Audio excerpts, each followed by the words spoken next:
ഏതൊരു വാളിനേക്കാൾ മൂർച്ചയേറിയ ഹൃദയത്തെ സന്ധിബന്ധങ്ങളെ മച്ചേക്ക് ഇറമറിയുന്നതുമായ വചനത്തിന്റെ ശക്തിയാണ് അറിയപ്പെടുവാനായത്.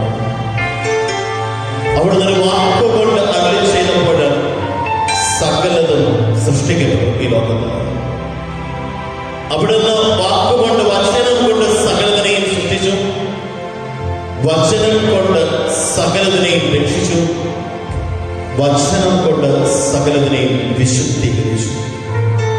അവർ വിശുദ്ധിയുടെ നിറവിനെ ആഗ്രഹിച്ച് ഒരിക്കലും കൂടി ചേർന്ന് പാടി പ്രാർത്ഥിക്കുന്ന പരിശുദ്ധാത്മാവേ, വചനത്തിനാത്മാവേ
പരിശുദ്ധാത്മാവേ, പരിശുദ്ധാത്മാവേ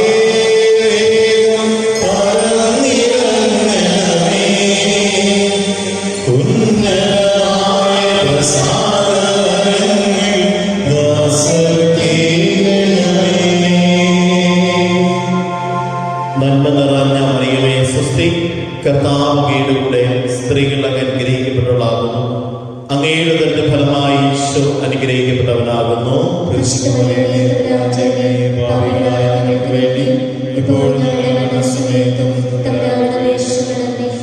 സമാധാനം നിങ്ങളോട് കൂടെ.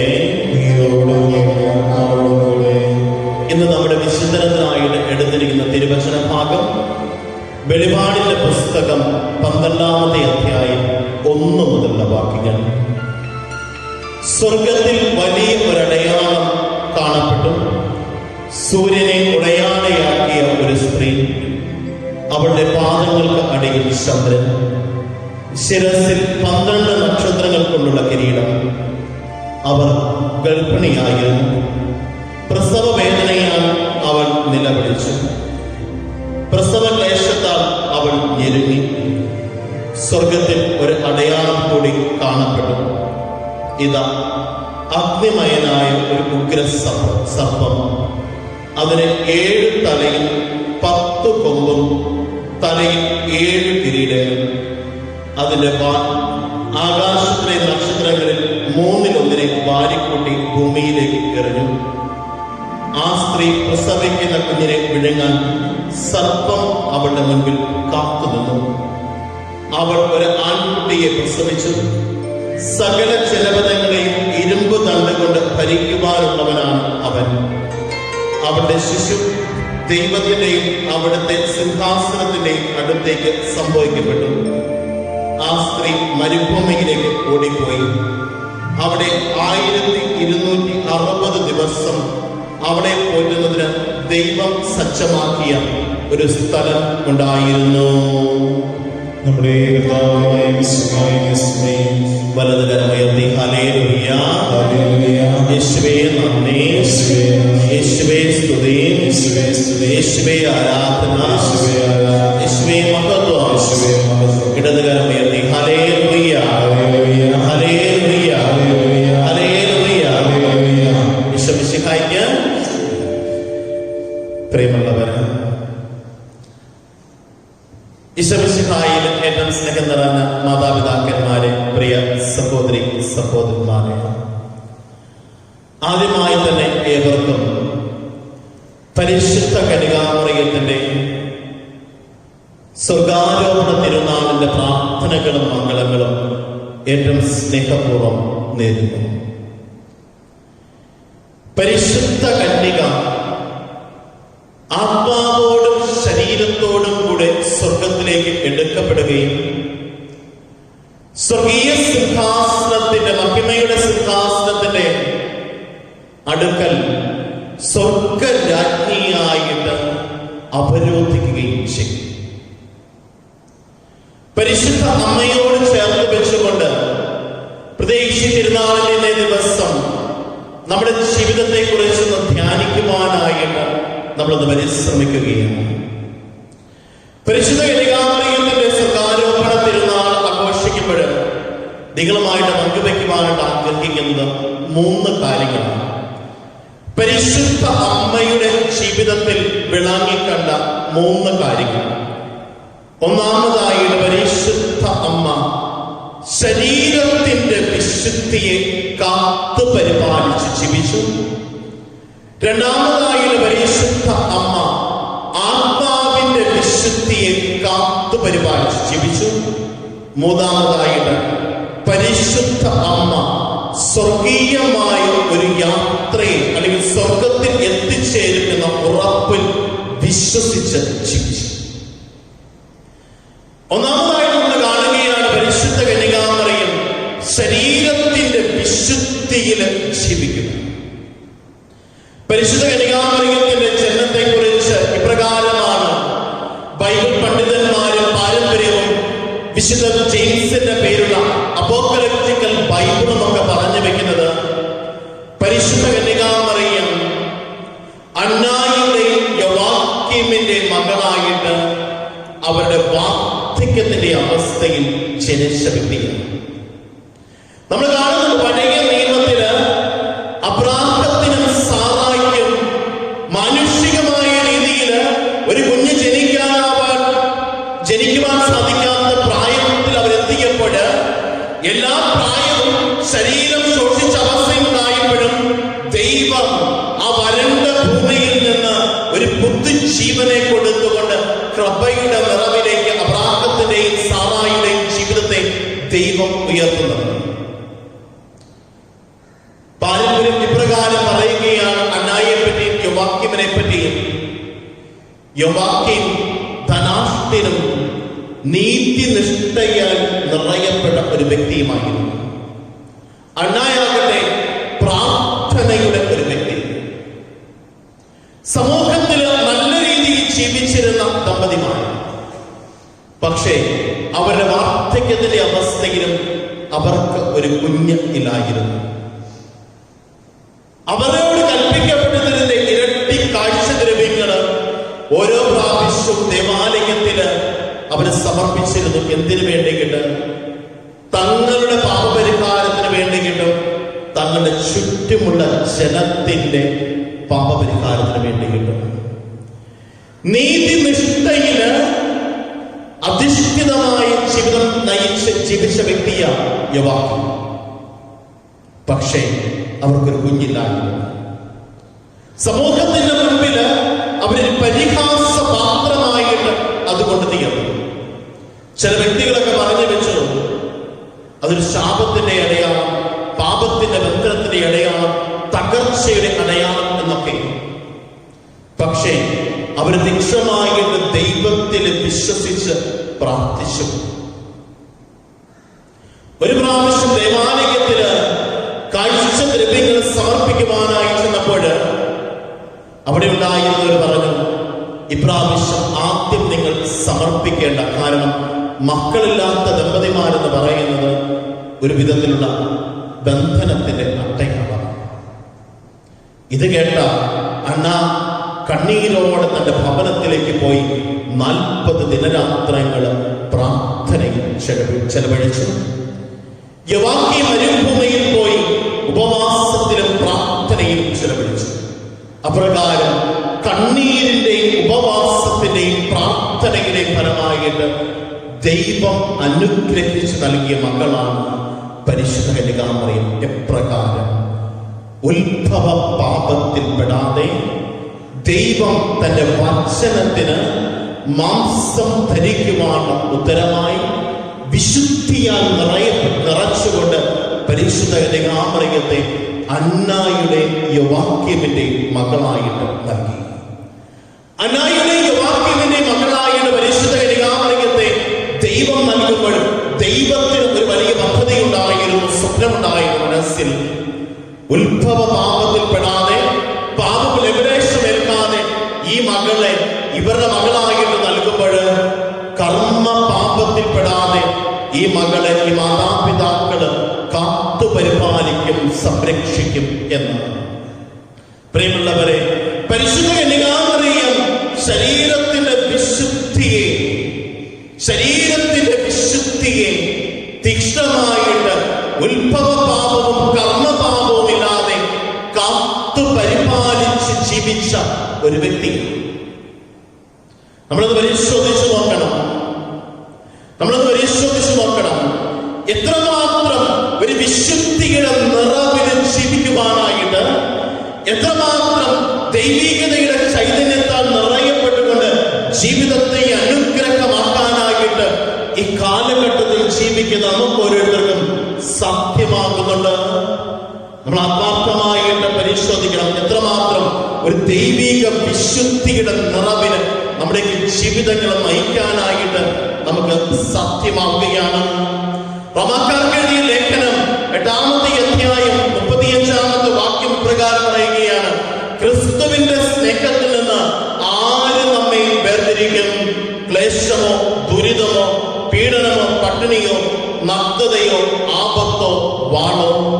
പ്രിയമുള്ളവരെ, യേശു ക്രിസ്തുവിനോടുള്ള സ്നേഹത്തെ, പിതാവായ ദൈവത്തിൽ നിന്ന് ഒഴുകിയിറങ്ങിയ സ്നേഹത്തിന്റെ പ്രതിഫലനമായ പരിശുദ്ധ കന്യകാമറിയം ഈ ലോകത്ത് ആയിരിക്കുകയാണ്. ഒരു വിശുദ്ധിയുടെ നിറവില്ല. ഇന്ന് ആധുനിക ലോകത്ത് ജീവിക്കുമ്പോൾ നമ്മൾ പരിശോധിച്ച് നോക്കണം.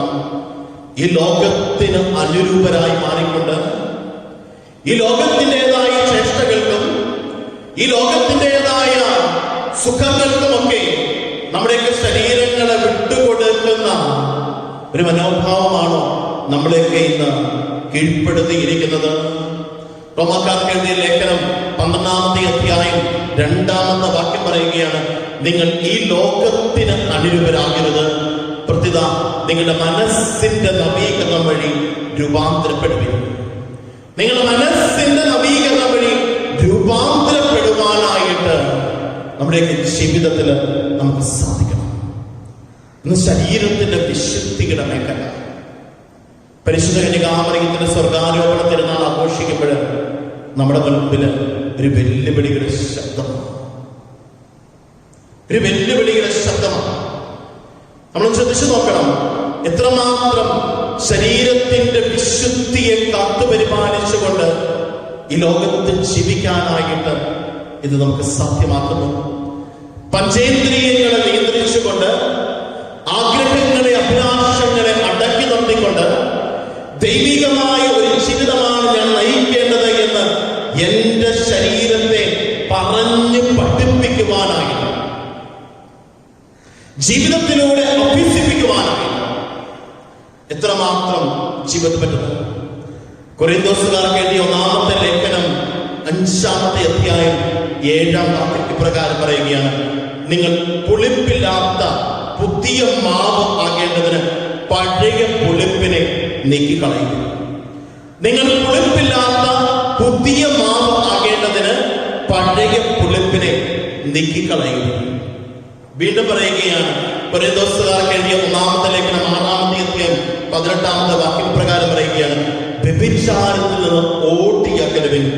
മനുഷ്യൻ ചെയ്യുന്ന മറ്റ് പാപങ്ങളെല്ലാം ശരീരത്തിന് വെളിയിലാണ്. വ്യഭിചാരം ചെയ്യുന്നവരാകട്ടെ സ്വന്തം ശരീരത്തിന് എതിരായിട്ട് പാപം ചെയ്യുന്നു. നമ്മൾ ചിന്തിക്കണം, നമ്മുടെ ജീവിതത്തിൽ എത്രമാത്രം ശരീരത്തിന്റെ വിശുദ്ധിയെ, അതെല്ലാ മേഖലകളിലും, അതിങ്ങനെ പറഞ്ഞു വെച്ചാൽ എന്റെ കാഴ്ചയുടെ മേഖല, എന്റെ കണ്ണിന്റെ മേഖല, എന്റെ ആസ്വാദനത്തിന്റെ മേഖല, എന്റെ രുചിയുടെ മേഖല, അല്ലെങ്കിൽ എന്റെ സന്തോഷങ്ങളുടെ മേഖലകളിലൊക്കെ എത്രമാത്രം ഒരു വിശുദ്ധിയോടുകൂടെ ആയിരിക്കുവാനായിട്ട് നമ്മുടെ ജീവിതത്തിൽ ഇന്ന് പറ്റുന്നുണ്ട്. വീണ്ടും കൊരിന്തോസുകാർക്ക് എഴുതിയ ലേഖനം 1-ാമത്തെ ലേഖനം 6-ാമത്തെ അധ്യായം 19-ാം വാക്യം പറയുകയാണ്, നിങ്ങളിൽ വസിക്കുന്ന ദൈവദത്തമായ പരിശുദ്ധാത്മാവിന്റെ ആലയമാണ് നിങ്ങളുടെ ശരീരമെന്ന് നിങ്ങൾക്ക് അറിഞ്ഞുകൂടെ? നിങ്ങൾ നിങ്ങളുടെ സ്വന്തമല്ല. വചനം പറയുകയാണ്, നിങ്ങൾ നിങ്ങളുടെ സ്വന്തമല്ല. ഇവിടെ ഒരു വിശുദ്ധിയുടെ നിറവിൽ പ്രിയമുള്ള ദൈവജനമേ, ഈ കാലഘട്ടത്തിൽ അച്ഛൻ ഏറ്റവും ശക്തമായിട്ട് പറയുന്നതാണ് ശരീരത്തിന്റെ വിശുദ്ധിയെ കാത്തു പരിപാലിച്ചുകൊണ്ട് ജീവിക്കാനായിട്ട് ജീവിതത്തിൽ സാധിക്കും. പരിശുദ്ധ അമ്മ നൽകുന്ന ഒന്നാമത്തെ പാഠം അതാണ്. അത് ഏത് ജീവിത സാഹചര്യത്തിലായിക്കോട്ടെ ആ ഒരു വിശുദ്ധിയുടെ നിറവിൽ ജീവിക്കുവാനായിട്ട് പറ്റണം. എന്റെ ശരീരം എന്ന് പറയുന്നത് തിന്മയുടെ പിശാചിന്റെ വാസസ്ഥലമല്ല, മറിച്ച് പരിശുദ്ധാത്മാവായ ദൈവം വസിക്കുന്ന ആലയം. പരിശുദ്ധാത്മാവായ ദൈവം വസിക്കുന്ന ആലയം. അവിടെ അശുദ്ധാത്മാവല്ല, പരിശുദ്ധാത്മാവ് വസിക്കണം. വിശുദ്ധിയുടെ ആത്മാവ് വസിക്കണം. ഇന്ന് ലോകത്തേക്ക് നോക്കിയാൽ, അല്ലെ വ്യക്തികളുടെ ജീവിതത്തിലേക്ക് നോക്കിയാൽ, ജീവിതത്തെ ശരീരത്തെ അശുദ്ധമാക്കുന്നതിന് മടികളില്ല. ആ സ്വാർത്ഥതയ്ക്ക് വേണ്ടി, പണത്തിന് വേണ്ടി, സുഖലോലുപതയ്ക്ക് വേണ്ടി, ചില സന്തോഷങ്ങൾക്ക് വേണ്ടി, ചില വൈരാഗ്യങ്ങൾക്ക് വേണ്ടി, ചില സംതൃപ്തികൾക്കൊക്കെ വേണ്ടിയിട്ട് ഇന്ന് മനുഷ്യന്റെ ശരീരത്തെ വിട്ടുകൊടുക്കുന്നത്, അത് പിശാചിനെ തിന്മയ്ക്ക് വിട്ടുകൊടുക്കുന്നതിന് മടിയില്ലാത്ത അവസ്ഥയിലേക്ക് ജീവിതം ചെന്നെത്തുകയാണ്. ഏത് ജീവിതാവസ്ഥ ജീവിക്കുന്ന വ്യക്തികളായിക്കോട്ടെ ഒരു വിശുദ്ധിയുടെ നിറവിൽ ജീവിക്കുവാനായിട്ട് സാധിക്കും. അത് വൈദികരായിക്കോട്ടെ, സന്യസ്തരായിക്കോട്ടെ, കുടുംബ ജീവിതക്കാരായിക്കോട്ടെ, ഏകസ്ഥരായിക്കോട്ടെ, അല്ലെങ്കിൽ വിവാഹമൊന്നും കഴിക്കാത്ത യുവജനങ്ങളായിക്കോട്ടെ, തങ്ങളുടെ ജീവിതാന്തസ്സിന് ഒരു ശരീരത്തിന്റെ വിശുദ്ധിയിൽ ജീവിക്കുവാനായിട്ട് സാധ്യമാകണം. രണ്ടാമതായിട്ട് പരിശുദ്ധ കന്യകാമറിയം ആത്മാവിന്റെ വിശുദ്ധിയെ കാത്തുപരിപാലിച്ചു. ആത്മീയ മേഖലയിലെ വിശുദ്ധിയിൽ ജീവിക്കുവാനായിട്ട് നമുക്ക് സാധിക്കണം. എന്താണ് ആത്മീയ മേഖലയിലെ വിശുദ്ധി എന്ന് പറയുന്നത്? ദൈവത്തിന് യഥാർത്ഥമായിട്ട് വിശ്വസിച്ചുകൊണ്ട് കർത്താവിന്റെ ഇടയിലാകുന്നു എനിക്കൊന്നിനും മുട്ടുണ്ടാവുകയില്ല, സമർത്ഥമായ വൃത്തങ്ങളിലേക്കും പ്രശാന്തമായ ജലാശയത്തിലേക്കും അവിടുന്ന് എന്നെ നയിക്കും. ദൈവത്തിൽ അടിയുറച്ച് വിശ്വസിക്കും. പരിശുദ്ധ അമ്മയുടെ ജീവിതത്തിലേക്ക് നോക്കിക്കേ, എപ്രകാരത്തിൽ ഒരു വിശുദ്ധിയുടെ ആധ്യാത്മിക ജീവിതത്തിൽ ഒരു വിശുദ്ധിയെ കാത്തുപരിപാലിച്ചിട്ട് അവിടെ ശ്രമിക്കുകയാണ്. ശുദ്ധീകരണം നടന്നപ്പോൾ കുഞ്ഞിനെയും കൊണ്ട് ദേവാലയത്തിൽ ചെല്ലുകയാണ്. ശിമയോൻ മഹാത്മാവ് നടത്തിയ പ്രവചനം അവിടെ ഹൃദയത്തിന് സംഗ്രഹിച്ചു. വീണ്ടും നമ്മൾ കാണുകയാണ്, ബാലനായ യേശുവിനെയും കൊണ്ട് ദേവാലയത്തിൽ പ്രാർത്ഥിക്കുവാനായിട്ട് ചെല്ലുന്ന പരിശുദ്ധ അമ്മ ആണ്ടുതോറുമുള്ള പ്രാർത്ഥനയ്ക്ക് അവിടെ ചെല്ലുകയാണ്. വീണ്ടും നമ്മൾ കണ്ടുമുട്ടുകയാണ് പരിശുദ്ധ കന്യകാമറിയം കനായിലെ കല്യാണ പെരുന്നില് യേശുവിന്റെ അടുക്കൽ പറയുന്നത് അവർക്ക് വീഞ്ഞില്ല, അവർക്ക് വീഞ്ഞില്ല. പുത്രനിൽ വിശ്വസിക്കുന്ന പരിശുദ്ധ അമ്മ. വീണ്ടും നമ്മൾ കാണുകയാണ് പരിശുദ്ധ കന്യകാമറിയത്തിന്റെ ജീവിതം നോക്കുകയും ദൈവേഷ്ടത്തിന് ജീവിതത്തെ സമർപ്പിക്കുകയും ആധ്യാത്മിക ജീവിതത്തിലെ ഒരു വിശുദ്ധി, ആത്മാവിന്റെ വിശുദ്ധി. ചിന്തിച്ചു നോക്കണം, നമ്മുടെ ജീവിതത്തിൽ എത്രമാത്രം ഒരു ആത്മീയതയുടെ വിശുദ്ധിയിൽ ജീവിക്കുവാനായിട്ട് സാധിക്കും.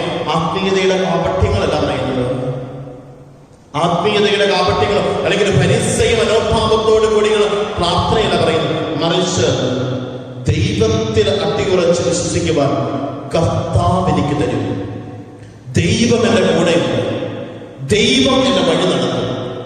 ഏത് പ്രയാസമായിക്കോട്ടെ, പൗലോസ് പറയുന്നത് പോലെ if God is for us, who can be against us? ദൈവം എന്റെ കൂടെ ഉണ്ടെങ്കിൽ, ദൈവം എനിക്കുള്ളതാണെങ്കിൽ ആര് എനിക്ക് എതിരെ നിൽക്കും? നമ്മുടെ ജീവിതം നമ്മൾ ചിന്തിച്ചു നോക്കണം. ജീവിതത്തില്, ദൈവത്തിൽ ആധ്യാത്മിക ജീവിതത്തില് എത്രമാത്രം ഒരു വിശുദ്ധിയുടെ നിറവോട് കൂടിയായിരുന്നുകൊണ്ട് അബ്രഹാമും ഇസഹാക്കും യാക്കോബും പ്രാർത്ഥിച്ചതുപോലെ ഒരു വിശുദ്ധിയുടെ നിറവിലായിരുന്നു കൊണ്ട് ജെറമിയ പ്രവാചകനെ പോലെ ദൈവത്തിൽ ആശ്രയിക്കുവാനായിട്ട് യെശയ്യാ പ്രവാചകന്റെ ജീവിതത്തിൽ എല്ലാവിധ പ്രശ്നങ്ങളും പ്രയാസങ്ങളും കടന്നു വന്നപ്പോഴും കണ്ണീരോടെ ദൈവത്തിരുസന്നിധിയിൽ ഉരുകിത്തീരുന്ന ഒരു ജീവിതമായിട്ട് തീരാനായിട്ട് എത്രമാത്രം നമ്മുടെയൊക്കെ ജീവിതത്തിൽ പ്രിയപ്പെട്ടവരെ നമുക്ക് നമുക്ക് സത്യമാക്കുന്നുണ്ട്. നിശബ്ദതയുടെ ആഴങ്ങളില് ഒരു ആത്മീയതയുടെ സന്തോഷത്തിലേക്ക് ജീവിതത്തെ കൈപിടിച്ചുയർത്തുവാനായിട്ട്, ദൈവികതയുടെ സ്നേഹത്താൽ നിറയപ്പെട്ടുകൊണ്ട് ജീവിതത്തെ ഒരു അനുഗ്രഹമാക്കാനായിട്ട് നമുക്ക് പറ്റുന്നുണ്ട്. നമ്മൾ പരിശോധിച്ച് നോക്കണം. ആധ്യാത്മിക ജീവിതത്തിൽ ആത്മാവിന്റെ ഒരു വിശുദ്ധിയുടെ തലം നമ്മൾ ചിന്തിച്ചു നോക്കണം. എൻ്റെ ഉള്ളിൽ വസിക്കുന്ന ദൈവാത്മാവ് സന്തോഷത്തോടെയാണ്, വീർപ്പുമുട്ടലുകളില്ലാതെയാണ്, അസ്വസ്ഥതകളില്ലാതെയാണ്, രോഗമില്ലാതെയും വേദനയില്ലാതെയും സകലവുമില്ലാതെയാണ് എൻ്റെ ഉള്ളിൽ വസിക്കുന്നത്. നമ്മുടെയൊക്കെ ഉള്ളിൽ ദൈവാത്മാവ് വസിക്കുക, പരിശുദ്ധാത്മാവായി ദൈവം വസിക്കുക. പരിശുദ്ധാത്മാവിന്റെ ആലയമാണ് ഹൃദയം എന്ന് പറയുന്നത്. നമ്മൾ ചിന്തിച്ചു നോക്കണം. വീർപ്പുമുട്ടലുകളും രോഗവും പ്രയാസവും വേദനയും ഇല്ലാതെ സ്വാതന്ത്ര്യത്തോടും സന്തോഷത്തോടും കൂടെ എൻ്റെ ഉള്ളില് ദൈവത്തിന്റെ ആത്മാവിന് വസിക്കാനായിട്ട് സാധിക്കുന്നുണ്ടോ? ചിന്തിച്ചു നോക്കണം. നമ്മൾ വെറുതെ ഒരു തിരുനാൾ ആഘോഷിച്ച് കടന്നുപോയിട്ട് കാര്യമില്ല, മറിച്ച് ഒരു വിശുദ്ധിയുടെ നിറവിലേക്ക് ജീവിതത്തെ ചേർത്ത് വെക്കണം. മൂന്നാമതായിട്ട് പരിശുദ്ധ അമ്മ നൽകുന്ന വലിയ സന്ദേശം എന്ന് പറയുന്നത്, ഈ ലോക ജീവിതത്തിന്റെ അവസാനം ഒരു പരലോക ജീവിതം, ഒരു സ്വർഗീയ ജീവിതം നമുക്കുണ്ടെന്നുള്ള ഉറപ്പ്. വിശ്വാസ ജീവിതത്തില് ഈ ലോക ജീവിതത്തിന്റെ അവസാനം ഒരു സ്വർഗീയ ജീവിതം എനിക്കുണ്ട്. വചനം പറയുകയാണ്, പരിശുദ്ധ കന്യകാമറിയം ആത്മാവോടും ശരീരത്തോടും കൂടെ സ്വർഗത്തിലേക്ക് എടുക്കപ്പെട്ടു. എന്റെ ഈ ലോക ജീവിതത്തിന് ശേഷം എനിക്ക് സ്വർഗത്തിലൊരു ജീവിതമുണ്ട്. എല്ലാ സമയങ്ങൾക്കും എല്ലാ കാലങ്ങൾക്കും അപ്പുറമായിട്ട് ഒരു ജീവിതം ദൈവം എനിക്ക് വേണ്ടിയിട്ട് സ്വർഗത്തിൽ ഒരുക്കി വെച്ചിട്ട്. എന്റെ ഈ ലോക ജീവിതം എന്ന് പറയുന്നത് അവസാനിക്കുന്ന ഒന്നല്ല, മറിച്ച് അതൊരു കടന്നുപോകണം. എന്താ സംഭവിക്കുന്നത്? ഞാൻ കടന്നുപോയി സ്വർഗത്തിൽ എത്തിച്ചേരണം. സ്വർഗമാണ് എന്റെ ലക്ഷ്യം.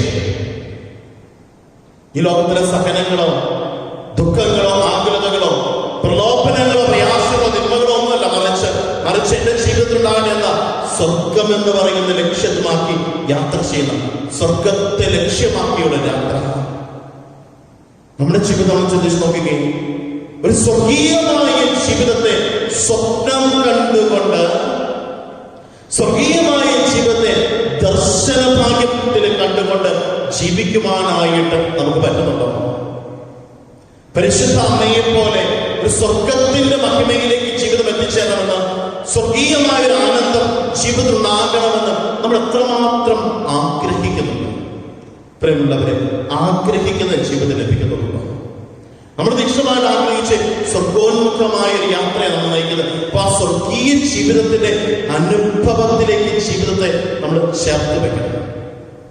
നമ്മുടെയൊക്കെ വിശ്വാസ ജീവിതം നമ്മൾ കടന്നു പോകുമ്പോൾ തീക്ഷ്ണമായിട്ട്, പ്രത്യേകിച്ച് ഇന്നേ ദിവസം നമ്മൾ പ്രാർത്ഥിക്കുകയാണ്, പരിശുദ്ധ അമ്മയെ പോലെ ശരീരത്തിന്റെ വിശുദ്ധിയെ കാത്തുപരിപാലിച്ചുകൊണ്ട് ജീവിക്കാനായിട്ട്, ആത്മാവിന്റെ വിശുദ്ധിയെ കാത്തുപരിപാലിച്ചുകൊണ്ട് ജീവിക്കാനായിട്ട്, സ്വർഗീയമായ ഒരു ജീവിതത്തെ സ്വപ്നം കണ്ടുകൊണ്ട് ആഗ്രഹിച്ചുകൊണ്ട് ഒരു യാത്ര ചെയ്യുവാനായിട്ട്. പ്രേമ ദൈവജനമേ, നമുക്ക് തീക്ഷ്ണമായിട്ട് പ്രാർത്ഥിക്കാം, പരിശുദ്ധ അമ്മയെ പോലെ മഹിമയുടെ സിംഹാസനത്തിലേക്ക് ഉയർത്തപ്പെടുവാനായിട്ട്, നമ്മൾ ഉയർത്തപ്പെടുവാനായിട്ട്. നമ്മുടെ ജീവിതവും ദൈവാനുഗ്രഹത്താൽ നിറയപ്പെട്ടുകൊണ്ട് കൃപയുടെ നിറവിൽ ജീവിക്കുവാനായിട്ട്, ദൈവം ജീവിതത്തിലേക്ക് തരുന്ന അനുഗ്രഹങ്ങളെ, കൃപകളെ ഏറ്റവും തീക്ഷ്ണതയോടുകൂടെ അതിന്റെ പൂർണ്ണതയിൽ സ്വീകരിക്കുവാനായിട്ട്, ദൈവം ആഗ്രഹിക്കുന്ന രീതിയിൽ എന്റെ ജീവിതത്തെ ഉയർത്തി ദൈവേഷ്ടത്തില് ജീവിക്കുവാനായിട്ട്. വിശുദ്ധ പൗലോസ് ഗലാത്യക്കാർക്ക് എഴുതിയ ലേഖനം 2-ാമത്തെ അധ്യായം 20-ാം വാക്യം പറയുന്ന പോലെ, ഇനിമേൽ ഞാനല്ല ജീവിക്കുന്നത്, ക്രിസ്തുവാണ് എന്നിൽ ജീവിക്കുന്നത്. വീണ്ടും പറയുകയാണ്, ഫിലിപ്പിയർക്ക് എഴുതിയ ലേഖനത്തിന് 1-ാമത്തെ അധ്യായം 21-ാം വാക്യം പറയുകയാണ്, എനിക്ക് ജീവിതം ക്രിസ്തുവും മരണം നേട്ടവുമാണ്. എനിക്ക് ജീവിതം ക്രിസ്തുവും മരണം നേട്ടവുമാണ്. നമ്മുടെയൊക്കെ ജീവിതത്തില് ഒരു തീക്ഷ്ണതയാൽ നിറയപ്പെട്ടുകൊണ്ട് ഒരു വിശുദ്ധിയുടെ നിറവിൽ ജീവിക്കുവാൻ, ദൈവത്തിന്റെ മഹിമയുടെ സിംഹാസനത്തിലേക്ക് ഒരു നാൾ എനിക്കും എത്തിച്ചേരുവാനുള്ള കൃപയ്ക്ക് വേണ്ടിയിട്ട് തീക്ഷ്ണമായിട്ട് ആഗ്രഹിക്കുകയും പ്രാർത്ഥിക്കുകയും ചെയ്യാം. ദൈവം നമ്മെ ഓരോരുത്തരെയും സമർത്ഥമായിട്ട് അനുഗ്രഹിക്കട്ടെ. പിതാവിന്റെയും പുത്രന്റെയും പരിശുദ്ധാത്മാവിന്റെയും നാമത്തിൽ ആമേൻ.